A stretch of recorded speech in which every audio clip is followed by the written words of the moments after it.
When Claudette, a cleaning lady, receives an unexpected invitation to her wealthy client's charity gala, she thinks it's a gesture of respect.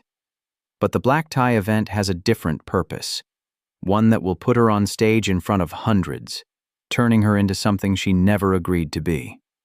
What starts as an honor becomes a humiliation, and what looks like generosity reveals itself as performance.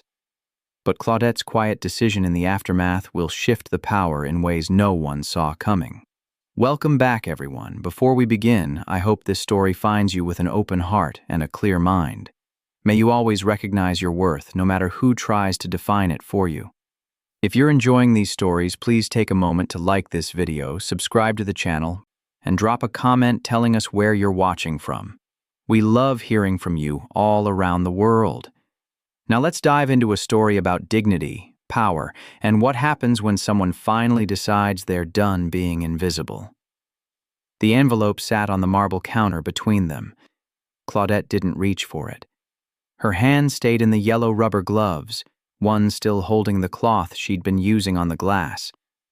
The woman across from her, blonde, silk blouse, diamond studs catching the recessed lighting, slid it forward another inch. "You should open it," Victoria said. Her smile hadn't moved in 30 seconds. The kitchen smelled like lemon cleaner and something else. Something Claudette couldn't name but recognized from every house she'd worked in the past 6 years. Money had a smell. Not the paper kind. The kind that made air itself feel expensive. "Mrs. Harrington, I need to finish the..." "Open it." Not a request. Claudette pulled off one glove. The envelope was heavy. Real paper, the kind that didn't bend easy. Her name was written in actual ink across the front, letters flowing like they'd been done by hand even though she could see the printer marks if she looked close enough. Inside, a card. Cream-colored. Gold edges. "You are cordially invited to the annual Harrington Foundation Gala." Claudette read it twice, looked up. Victoria was watching her face the way people watch things they'd paid to see perform. "It's this Saturday," Victoria said. 8 o'clock. Black tie, of course. She said, "of course," the way other people said obviously or naturally. Words that made the listener feel slow for not already knowing. "I don't understand." "It's an invitation, Claudette, to our gala. We thought it would be nice to..." Victoria glanced at the woman standing 3 feet behind her left shoulder. Shorter, darker hair. Also blonde, but the kind that came from a salon chair, not genetics. The second woman's smile was smaller, tighter. "To include someone from every part of our community." The cloth was still in Claudette's other hand. Still damp. She could feel the water seeping through the remaining glove. "I work Saturdays." "Not this Saturday." Victoria's voice went softer, warmer, the kind of warm that made Claudette's shoulders pull in without permission. "We've already cleared it with the service. You'll have the evening off. Paid, naturally." Naturally. "I don't have anything to wear to something like..." "We thought of that too." Victoria turned, gestured toward the doorway. Another woman appeared, older, carrying something wrapped in plastic. A dress. Long. Black. The plastic crinkled as she laid it across the counter. "It should fit. We guessed your size." Claudette looked at the dress, at the invitation, at Victoria's face. "Why? Why not?" Victoria's eyebrows lifted. Genuine surprise, or something staged to look like it. "You've been cleaning our home for... how long now?" 2 years, almost. 2 years, and you've been wonderful, really, so thorough, so... invisible?" Victoria laughed. The woman behind her laughed half a second later. "That came out wrong. I meant, you're very professional. Never intrusive. We barely know you're here." The marble was cold under Claudette's palm where she'd set it down to open the envelope. "We'd love to have you," Victoria continued. "It'll be fun. You'll see how the other half lives." Another laugh. This one lighter, airier. "That's a joke. Obviously you already know. You're here 3 times a week." Claudette's throat was dry. She swallowed anyway. "I don't know anyone who'll be there." "You know us." Victoria reached out, touched Claudette's forearm, just for a second. Her hand was cool and soft and gone before Claudette could react. "And honestly, most of the people coming are insufferable. You'll be the most genuine person in the room." The dress stared at her from inside its plastic shell. "Think about it," Victoria said, though her voice suggested thinking wasn't really required. "We really hope you'll come. It would mean a lot." She picked up her phone from the counter. Claudette hadn't even seen her put it down, and turned toward the hallway. The 2 other women followed. Their heels made identical sounds on the tile, then muffled as they hit carpet. Claudette stood alone in the kitchen. The invitation sat next to the dress. Her reflection looked back at her from the glass door of the wine fridge. Yellow gloves, gray polo with the cleaning service logo. Hair pulled back in the same bun she wore every shift. She picked up the cloth. It had dried in her hand, leaving her palm damp and wrinkled. The windows still needed finishing. Mrs. Harrington didn't like streaks. The apartment was dark when Claudette got home. Not late dark, just hadn't turned on lights yet. Dark. She hit the switch by the door and the overhead buzzed to life, fluorescent and tired. The invitation was still in her bag. She'd folded it once to make it fit. Creased it right down the middle of the Harrington Foundation seal. Now it sat on the kitchen table, her kitchen table, the one that wobbled unless you put a folded napkin under the back left leg, and looked wrong. Too bright, too clean. Her phone buzzed. "Shanice, you still coming Saturday? Ty's making ribs." Claudette stared at the message, looked at the invitation, typed, "Might have something." 3 dots appeared, disappeared, appeared again. Something like what? Claudette's thumbs hovered. She could picture Shanice's face when she explained. That look, the one that meant, "You're smarter than this," without saying it out loud. "Tell you later." She set the phone down, opened the fridge. Leftover rice from Wednesday, string cheese, something in the back that needed throwing out. The dress was hanging on the back of the bathroom door.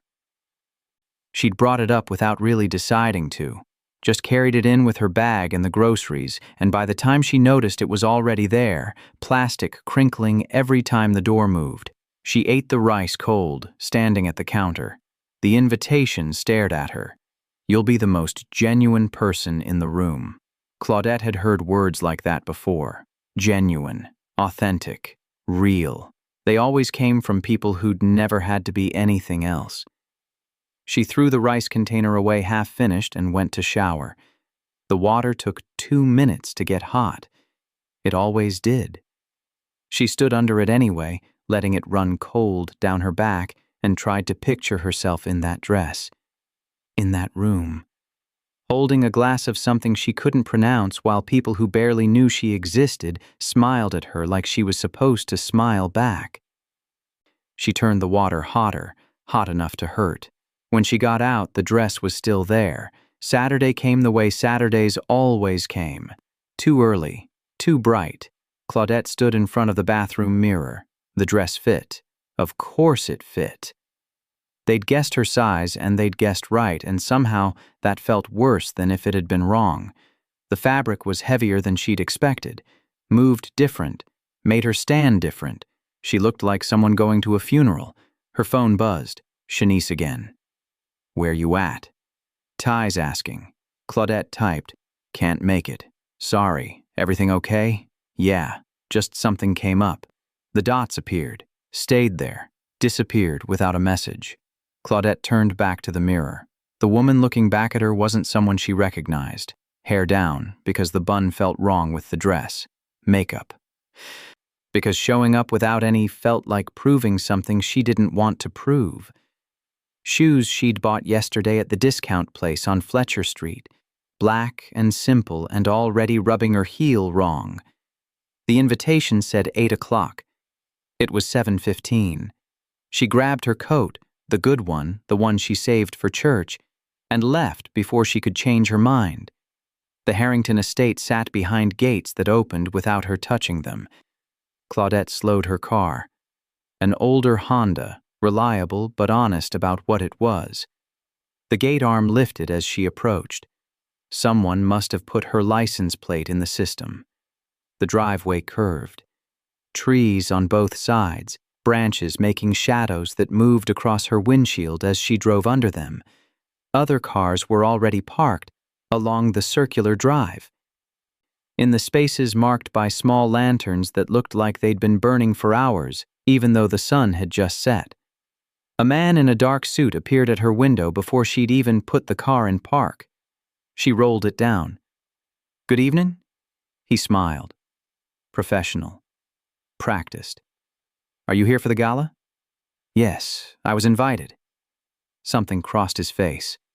Fast. Gone before she could name it. "Of course. If you'll just pull forward to the valet station, I can park myself." "I'm afraid all guests are required to use valet service, ma'am. Insurance purposes." Ma'am. She was 34. He was maybe 25. She pulled forward. Another man opened her door. Younger, different suit, same smile. He held out a ticket. "We'll take good care of her," he said, already looking past her at the next car.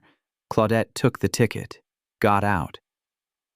The hem of the dress caught on something and she had to pull it free, hearing a small sound that might have been a tear, but when she looked, nothing showed. The front steps were wide. White stone, lit from below by lights buried in the landscaping.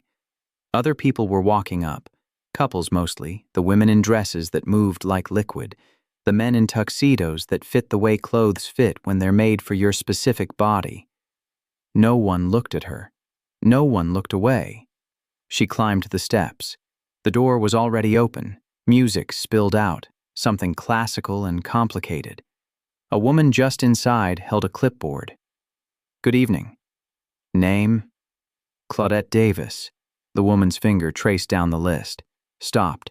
Her eyes came up, just for a second, then back down. "Welcome. The main reception is straight ahead." Claudette stepped inside. The foyer was the size of her entire apartment, maybe bigger. The ceiling went up 2 floors, chandelier hanging in the center like a frozen fountain. People moved through the space in clusters, voices blending into a sound that was almost like music, but wasn't. She recognized the marble floor. She'd mopped it Wednesday morning. "Champagne?" A waiter appeared at her elbow. Tray balanced on one hand, glasses arranged in a perfect circle. Claudette took one. "Thank you." He nodded and disappeared into the crowd.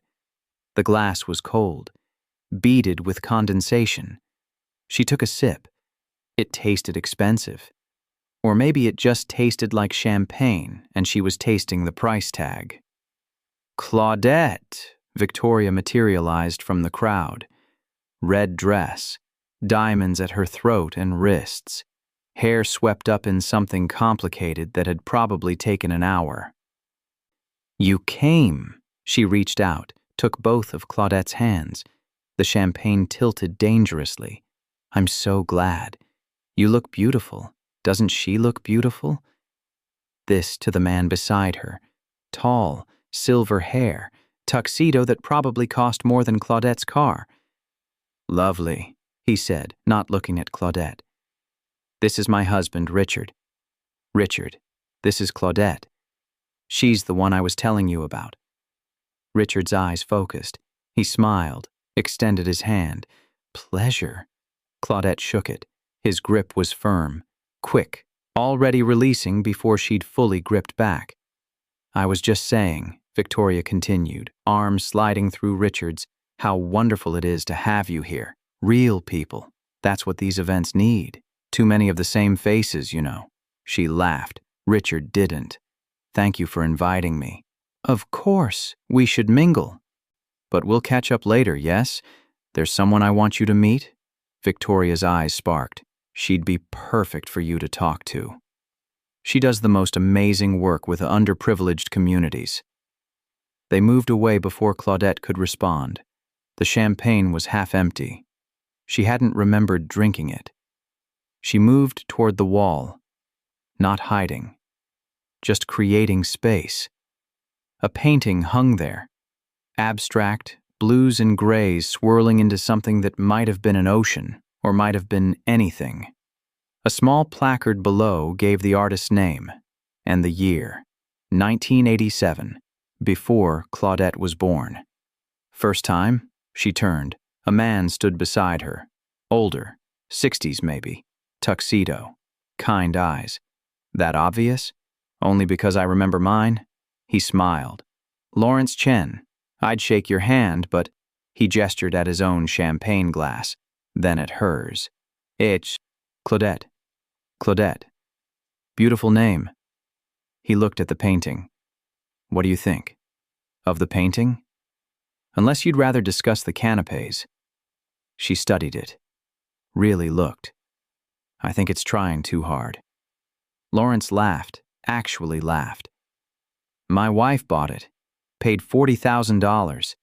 I've been trying to like it for 3 years. Sorry. Don't be.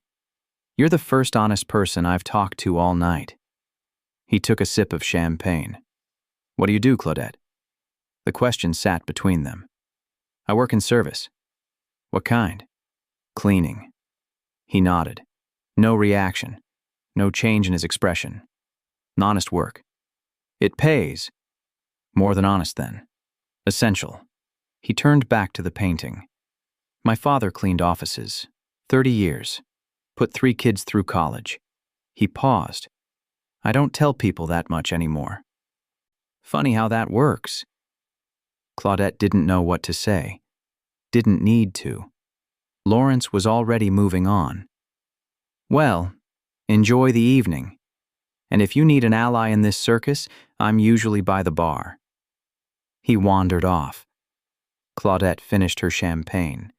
A waiter appeared instantly, took the empty glass, offered a full one. She took it. The crowd was thicker now. More voices. More laughter. Someone clinked a glass and the sound cut through everything else.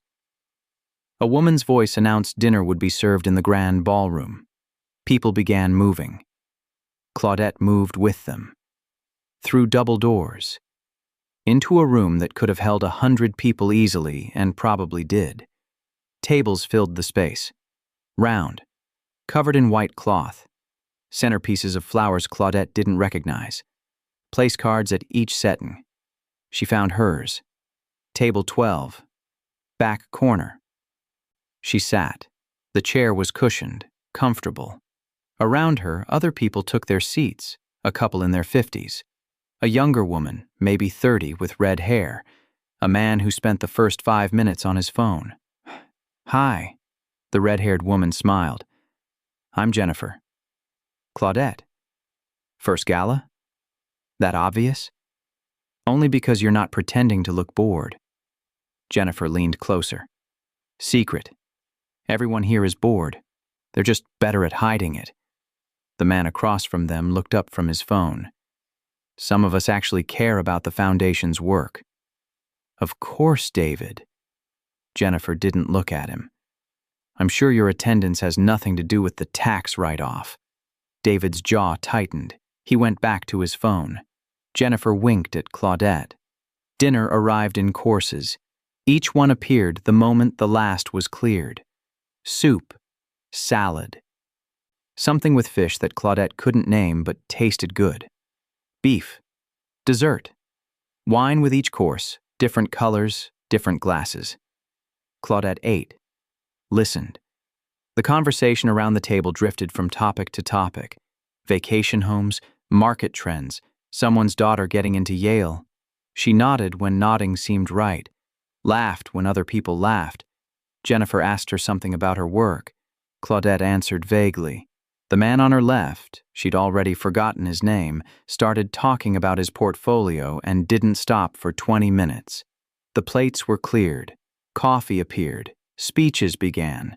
Richard Harrington took the stage, talked about the foundation, about giving back, about making a difference.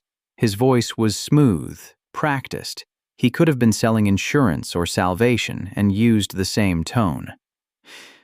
Applause, polite, timed. Victoria joined him, talked about community, about seeing people, really seeing them. She looked out at the crowd, and for just a second her eyes landed on Claudette, smiled. More applause. A video played. Images of children, schools, clean water projects, music swelling underneath. By the time it ended, people were dabbing their eyes. Claudette's coffee had gone cold. "And now," Richard said, "I'd like to invite someone special to join us on stage." Claudette's stomach dropped. She represents something we often overlook in our daily lives, the people who keep our world running, who make everything we do possible. No. Claudette Davis, would you come up here, please? The room went quiet. Then applause started, people turning, looking for her. Jennifer touched her arm. "That's you?" Claudette stood. Her legs didn't feel connected to her body. The room tilted slightly, then righted. She walked toward the stage. The aisle felt longer than it should have. Every face turned toward her, some smiling, some curious, some blank. Victoria met her at the steps, took her hand, led her up. The lights were brighter up here, hotter.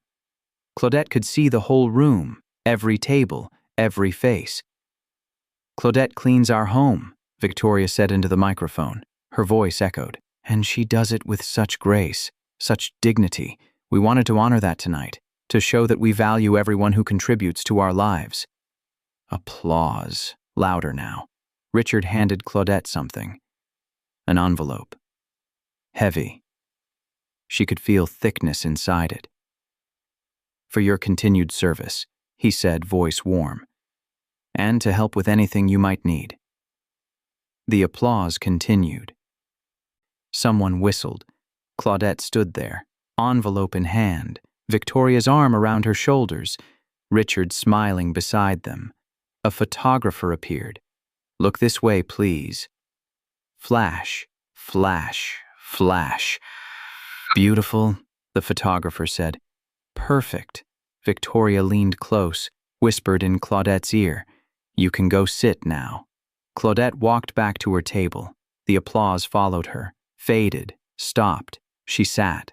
The envelope was still in her hand. "That was amazing," Jennifer said. "What a beautiful gesture." Claudette set the envelope on the table, didn't open it. David leaned forward. "How much did they give you?" "David," Jennifer's voice went sharp. "What? I'm just asking." Claudette picked up her water glass. Her hand was shaking. She put it down without drinking. The speeches continued. Someone else took the stage. Talked about next quarter's initiatives. The crowd's attention drifted. Conversation resumed at the tables. Claudette stared at her plate, at the envelope, at nothing. Time moved strangely, too fast and too slow. The speeches ended. Music started. People stood, began moving toward another room where the band was playing. "You should come dance," Jennifer said. "Help you forget that mortifying moment. I need some air. Want company?" "I'm okay." Claudette stood, left the envelope on the table, walked toward the doors. Not the ones leading to the dance floor, different ones, smaller. She'd seen them earlier. The hallway was quieter, cooler. She found a bathroom, locked herself in a stall and sat on the closed toilet lid. Her breathing was too fast. She focused on slowing it. In for 4, hold for 4, out for 4. The door opened. Voices. "Did you see her face? I thought she was going to cry." Laughter, light, musical. "Victoria outdid herself this year." "God, I know. I mean, the point was made, wasn't it? Absolutely. Nothing like a little reality check for everyone. Do you think she knows? Knows what? That she's the entertainment. More laughter, a faucet running. Then silence. Then the door closing. Claudette sat there. The air felt thin. She stood, straightened her dress, opened the stall. The bathroom was empty. Her reflection looked back at her. Makeup intact. Hair still in place. The woman in the mirror looked fine. Looked like someone at a funeral. Claudette left the bathroom. Walked back toward the ballroom. Stopped at table 12. The envelope was gone. She looked around. No one at the table. They'd all moved to the dancing. A waiter approached. Can I help you find something? There was an envelope, right here. Oh, someone collected the gift envelopes earlier. They're being held in the coat check for security. Right, thank you. Claudette walked toward the front entrance, past the dancing, past the clusters of people laughing and drinking and having the kind of time people had at events like this. The coat check was near the door. A young woman stood behind the counter. I need to collect my envelope. Claudette Davis. The woman checked a list, smiled. Of course. One moment. She disappeared into the back, returned with the envelope. Here you go. And your coat check number? I didn't check a coat. Oh, all right then. She held out the envelope. Claudette took it. The weight felt different now. Wrong. She walked outside, down the steps. The valet station was still running. She handed over her ticket. The young man looked at it. One moment, ma'am.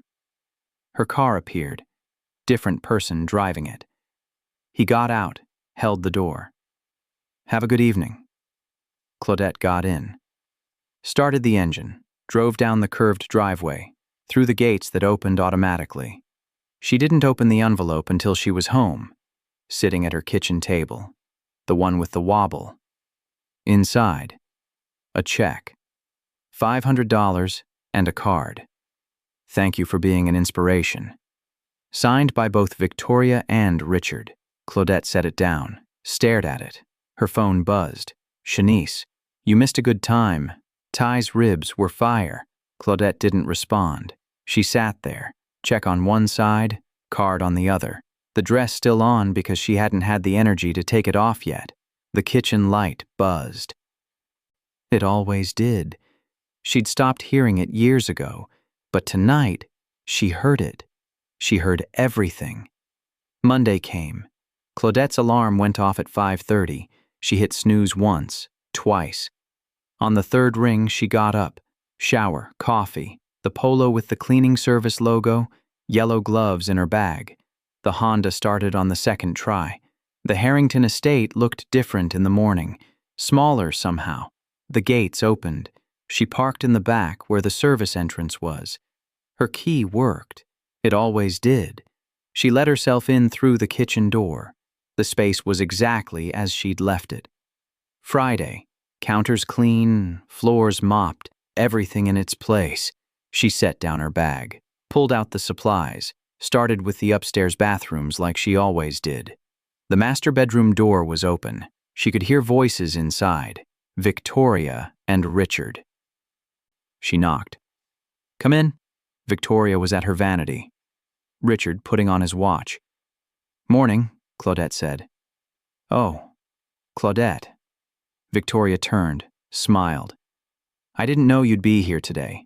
I thought after Saturday you might want the day off. I'm on the schedule.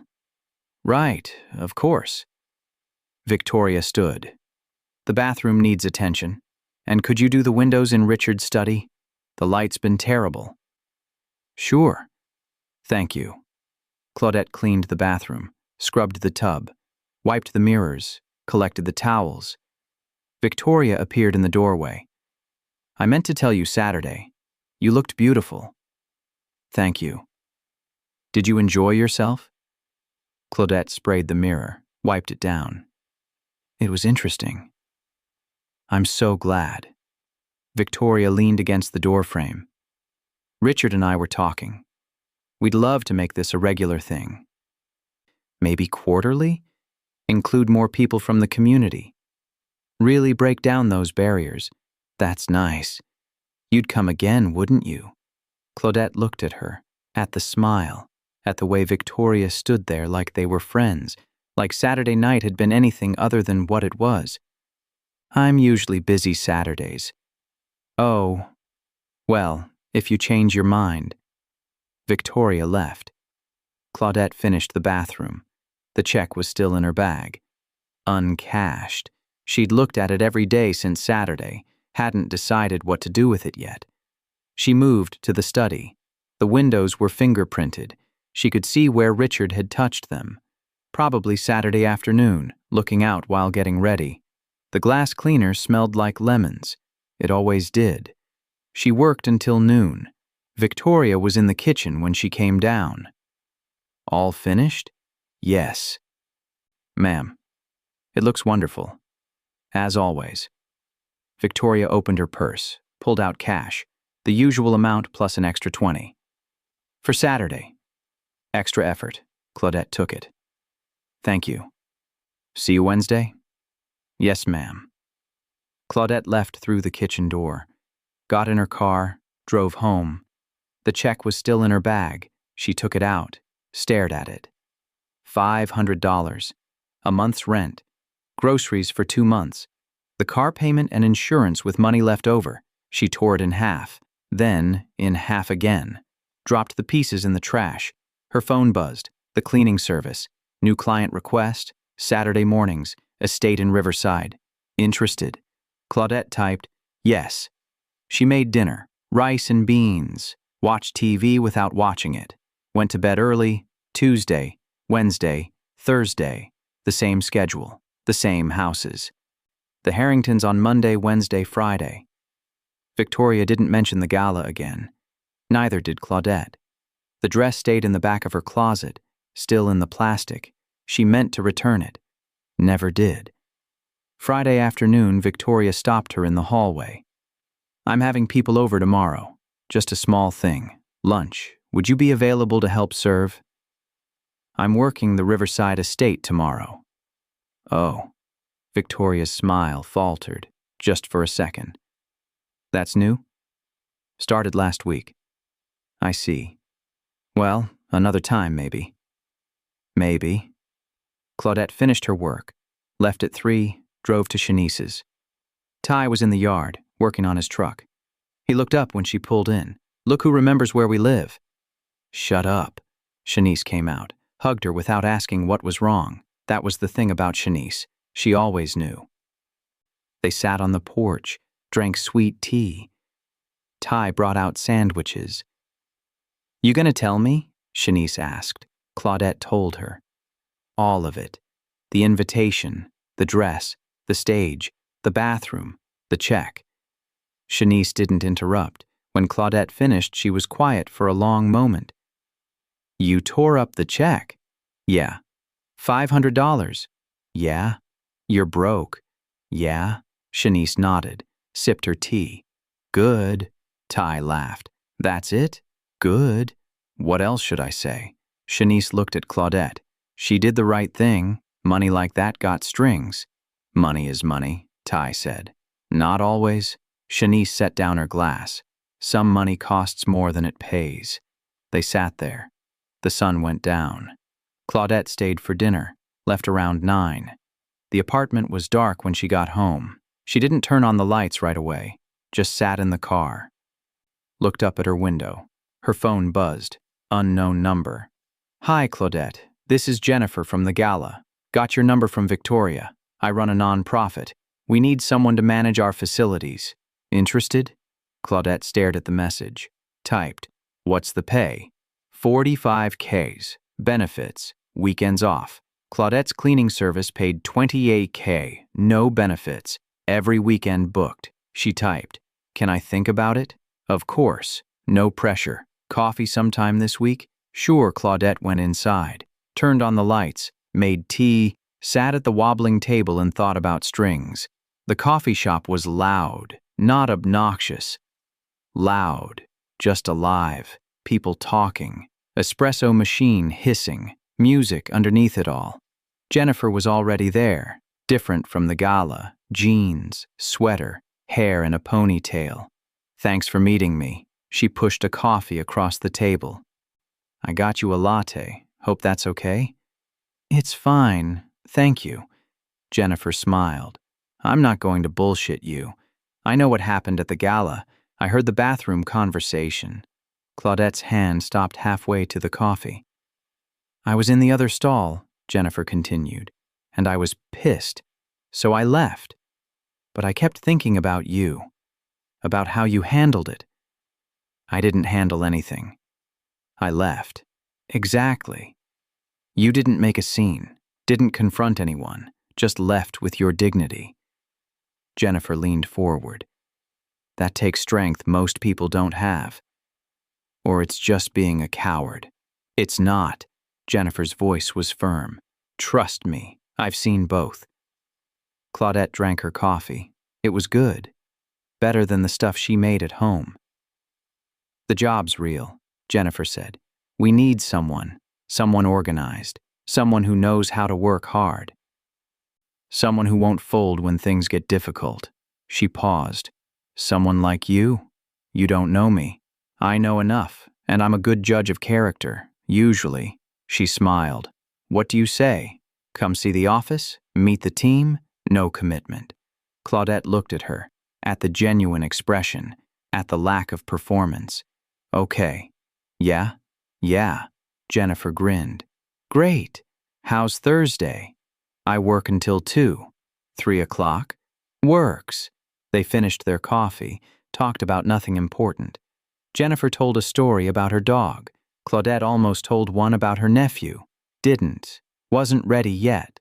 They left together. Hugged goodbye. Not the stiff kind. The real kind. Claudette drove to her next house, a McMansion in the suburbs, new money trying to look like old money. She cleaned for 4 hours. Toilets, floors, dusting things that didn't need dusting because the owner thought dust happened faster in expensive houses. Her phone buzzed around 6. "Shanice, how'd it go?" "Good, I think." "You gonna take it?" "Don't know yet." "Well, don't be stupid about it. Thanks for the support." "Anytime, baby." Claudette finished the house, locked up, drove home through traffic that didn't move. The apartment was the same as always. Overhead, light buzzing, kitchen table wobbling, fridge humming, something that sounded almost like a song if you listened right. She heated up leftovers, ate standing at the counter. The dress was still in the closet, still in the plastic. She pulled it out, looked at it. Beautiful fabric, perfect fit, made for one night, one performance. She put it in a bag, drove to the donation center on Maple, left it in the drop box, drove home. Slept better than she had all week. Thursday came. Claudette finished her 2 o'clock, changed in the car, jeans and a sweater, nothing fancy. The nonprofit was in a converted warehouse downtown. Brick, big windows, a sign that looked hand-painted, Community Forward Initiative. Jennifer met her at the door. "You found it. GPS helped. Come on, I'll show you around." The space was open, desks scattered throughout, people working, talking. Someone laughed near the back, real laughter, not performance. "We do job training," Jennifer explained. "Resume help, interview prep, GED classes, whatever people need to move forward." She stopped at a desk. "This would be yours. Facilities manager. You'd oversee the building, maintenance, supplies, events, making sure everything runs." The desk was near a window, sunlight coming through. Warm. "Who's doing it now?" "Me, badly." Jennifer laughed. "I'm good at vision, terrible at execution. We need someone who can actually make things happen." They walked through the rest. Kitchen, bathrooms, classrooms, storage. It was clean but lived in, used, loved. "What do you think?" Claudette looked around, at the people working, at the space that felt like it mattered. Can I ask you something? Anything. Why me? Really? Jennifer was quiet for a moment. Because you know what it's like. To be on the outside. To have people look through you. She paused. And because you didn't let them break you. They didn't try. Yes, they did. That whole night was designed to break you.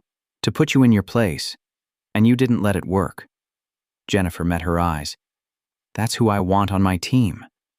Claudette felt something shift. Small. Internal. When would I start? Jennifer smiled. Whenever you want. 2 weeks later, Claudette walked into the Harrington estate for the last time. Victoria was in the kitchen, coffee in hand, bathrobe. Morning? Morning. Claudette set down her bag. I need to talk to you. Of course. What's wrong? Nothing's wrong. I'm giving notice. Today's my last day. Victoria's coffee cup paused halfway to her mouth. Last day? Why? I got another job. Oh, Victoria set the cup down. Well, that's wonderful. Where? A non-profit downtown. Doing what? Facilities management. That's great. Really? Victoria smiled, but it didn't reach her eyes. We'll miss you. You've been wonderful. Thank you. I should get Richard. You don't need to. But Victoria was already walking away. Claudette heard voices upstairs, footsteps. Richard appeared. Still in pajamas, hair uncombed. Claudette, Victoria says you're leaving us. Yes, sir. That's unfortunate. You've been excellent. Is it the pay? We can increase it. It's not the pay. Then what? Claudette looked at him, at Victoria standing behind him, at the kitchen she'd cleaned for 2 years. It's time to move on. Richard nodded, slow. I understand. Well, we wish you the best. He extended his hand. Claudette shook it. Will you finish out today? Victoria asked. That was the plan. Wonderful. Thank you. They left. Claudette cleaned. Every room, every surface. Better than she'd ever cleaned before. She wanted to leave it perfect. At 2 o'clock, she packed her supplies, took off the yellow gloves for the last time, left them on the counter. Victoria appeared, held out an envelope. Your last payment. Plus a little extra. Claudette took it. Thank you. Will you stay in touch?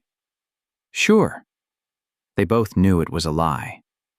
Claudette walked out the kitchen door, got in her car, drove away. In the rearview mirror, the Harrington estate got smaller, then disappeared. The non-profit was chaos, beautiful chaos. Claudette learned the systems, fixed what was broken, created order where there was none. She met people looking for work, for training, for a chance.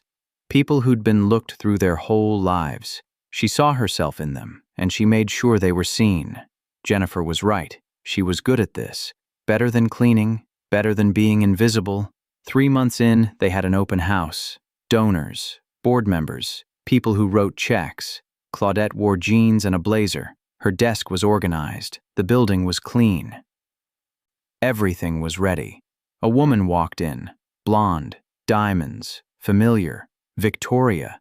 She didn't see Claudette at first. Too busy looking around, taking it all in. Jennifer approached her, shook her hand, started the tour. Claudette stayed at her desk, kept working. Eventually, Jennifer brought Victoria over. This is Claudette, our facilities manager. She keeps this place running. Victoria's face went through several expressions. Surprise, recognition, something else. Claudette, hello? Mrs. Harrington. Please, Victoria. She looked around. This is where you ended up. This is where I work. Yes. An awkward pause. Jennifer looked between them. I'll let you two catch up. She left. Victoria smiled. Tight. This is nice. What you're doing here.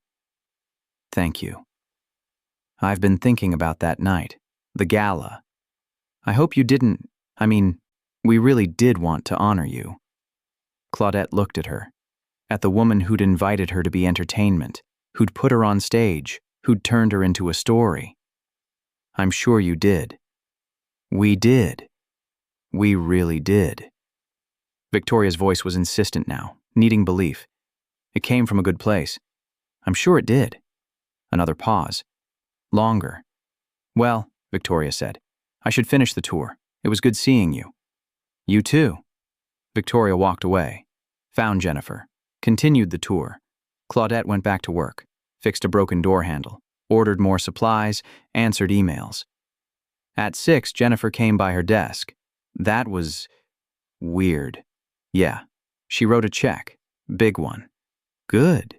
Jennifer sat on the edge of the desk. You okay? I'm fine. She seemed, I don't know, uncomfortable? Probably. Because of the gala? Probably. Jennifer was quiet. Then, you're better than I would have been. I would have said something. What would you have said? I don't know. Something mean. Claudette smiled. That's why you're the director and I'm facilities. Jennifer laughed. Fair point.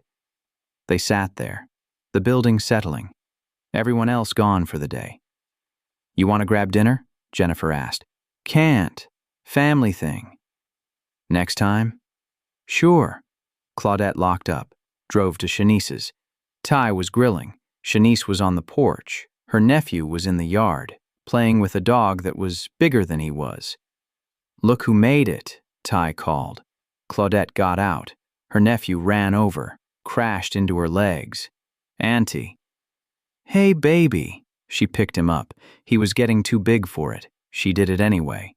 Shanice hugged her. How was your day? Interesting. Good interesting? Yeah, I think so. They ate dinner on the porch. Ribs, cornbread, collard greens. Her nephew fell asleep in her lap. Claudette looked at him, at his face, at his trust. I saw her today, she said quietly. Saw who? Shanice asked. The woman, from the gala. Shanice sat up. And nothing. She came by, wrote a check, left. That's it? That's it. How'd you feel? Claudette thought about it, about seeing Victoria, about the conversation, about the check that would help people who needed it. Fine. I felt fine. Shanice smiled. Good. Ty brought out ice cream.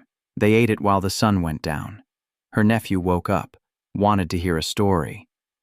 Claudette told him about a princess who cleaned castles, who was invisible, who found her own kingdom. He fell back asleep before she finished. She stayed until late. Drove home through empty streets. The apartment was the same. Buzzing light, wobbling table, humming fridge. But it felt different. Lighter somehow. She made tea, sat at the table, thought about the gala, about the stage, about being entertainment, about walking away, about building something new. Her phone buzzed. Jennifer. Victoria's check cleared. 50 KIs. We can finally fix the HVAC. Claudette smiled, typed, good. She finished her tea, washed the cup, got ready for bed. Tomorrow she'd go to work. Real work. Work that mattered, work where she was seen. Not as entertainment, not as inspiration, not as proof of anything, just as herself. The light buzzed. She turned it off. In the dark, everything was quiet. Everything was hers. What would you have done on that stage? Would you have stayed silent, or would you have spoken? And if someone tried to use you to prove their generosity, would you let their money build something real, or walk away with nothing? Drop your answer below, and if this story hit different, subscribe. You'll want to be here for the next one.